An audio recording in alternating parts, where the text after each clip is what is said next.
নমস্কার বন্ধুরা, welcome to my channel SB explorer. তো বন্ধুরা সকলকে জানাই গুড ইভিনিং।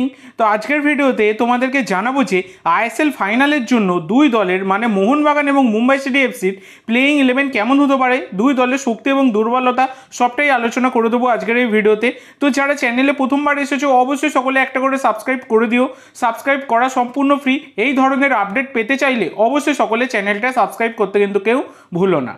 তো বন্ধুরা তোমরা সকলেই জানো আগামী 4 তারিখে আইএসএল ফাইনাল এবং সেই ফাইনালে মাঠে নামতে চলেছে মোহনবাগান এবং মুম্বাই সিটি এফসি। সন্ধ্যাবেলা 7:30 থেকে বিবেকানন্দ জওয়াহরলাল ক্রীড়াঙ্গনে এই ম্যাচটা অনুষ্ঠিত হতে চলেছে। এবার ব্যাপার হচ্ছে এই ম্যাচটা তো দুই দলের কাছে একটা খুবই গুরুত্বপূর্ণ, কারণ যে জিতবে সেই চ্যাম্পিয়ন। এখানে জেতা ছাড়া কিন্তু কোনো রাস্তা নেই কোনো দলের কাছেই। একটা দল জিতবে একটা দল হারবে ঠিকই, কিন্তু আইএসএল এর মঞ্চে দুই সেরা দল মোহনবাগান এবং মুম্বাই তারা কিন্তু মাঠে নামবে। তো দুজনেই চাইবে আইএসএল ট্রফিটাকে ঘরে তুলতে।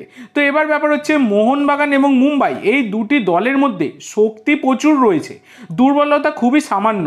তবে ভ্যান নিপ যেহেতু থাকবে না, তাতে মুম্বাইয়ের মাঝমাঠ কিন্তু কিছুটা হলেও দুর্বল থাকবে, সেটা বলতেই পারো।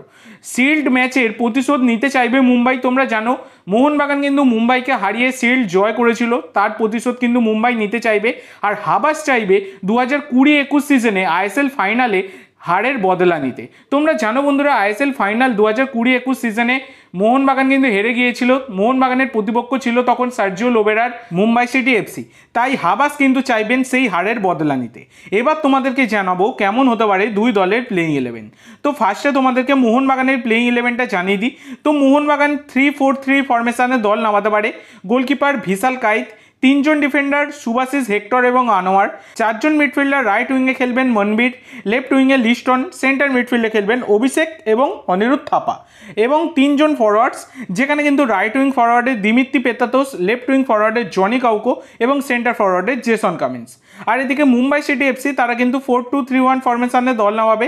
গোলকিপার পূর্বাল আচেম্পা, 4 জন ডিফেন্ডার রাইট ব্যাকে রাহুল ভেকে, লেফট ব্যাকে মেহতাব, সেন্টার ব্যাকে থায়ের ক্রোমা এবং তিরি, 2 জন ডিফেন্সিভ মিডফিল্ডার আপুইয়া এবং জয়েস রানে, 3 জন অ্যাটাকিং মিডফিল্ডার রাইট মিডফিল্ডে ছান্তে, লেফট মিডফিল্ডে বিক্রম প্রতাপ সিং, সেন্টার অ্যাটাকিং মিডফিল্ডে আলবার্টো নোগুয়েরা, 1 জন ফরওয়ার্ডস পেরেরা দিয়াস। তো এইরকম কিন্তু দল হতে পারে। তো তোমাদের মতে দুই দলের বেস্ট প্লেয়িং 11 কেমন হতে পারে অবশ্যই সকলে কমেন্ট করে জানিও। তো আজকের জন্য এইটুকু বন্ধুরা, ভিডিওটি ভালো লাগলে অবশ্যই লাইক করো, শেয়ার করো। আমার চ্যানেলে প্রথমবার এসে থাকলে চ্যানেলটি সাবস্ক্রাইব করো আর কমেন্ট করে জানাও ভিডিওটি কেমন লাগলো। ধন্যবাদ।